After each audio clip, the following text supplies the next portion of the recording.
The researchers at the Pew Organization have been investigating a phenomenon. About 1 in 10 of all Americans are former Catholics.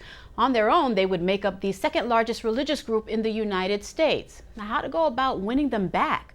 The Pew folks offer some ideas, but I decided to check with the religious leader of New York's state capital, Brooklyn-born Bishop Edward Scharfenberger.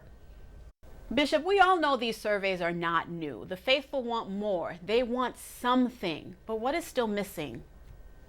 Well, people want to be fed, and they want to be fed with the truth of the gospel, which is the truth of Jesus' love, God's love for us.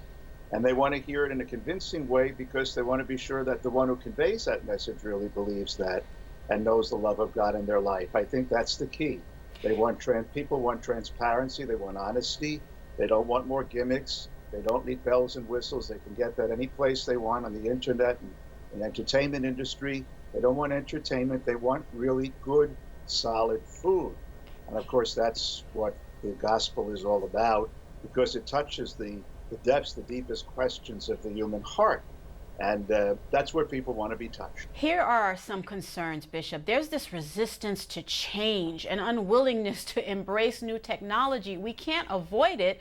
Will that ever change?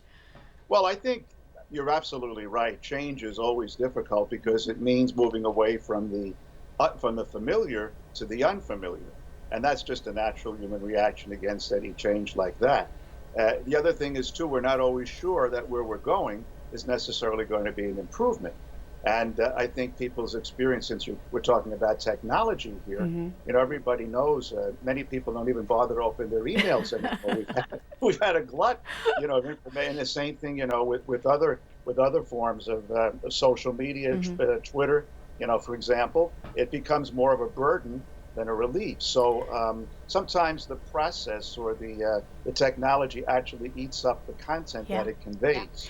So I think what people are tired of is just much too much superficial things, a lot of fluff. And they really want some more meat, some solid food. Your Excellency, I have to ask you this while I have you. In the time we have left, we live in difficult times. That's just a sign of the times. This past weekend's bombing have us on edge. What is your pastoral advice? Well, first of all, and I know this is very difficult, but I remember Pope Francis when bishops asked him when he met with them, what is the most important quality a bishop needs to have? What are the three most important qualities? And he said, well, the first one is patience. And the second one, he said, is patience.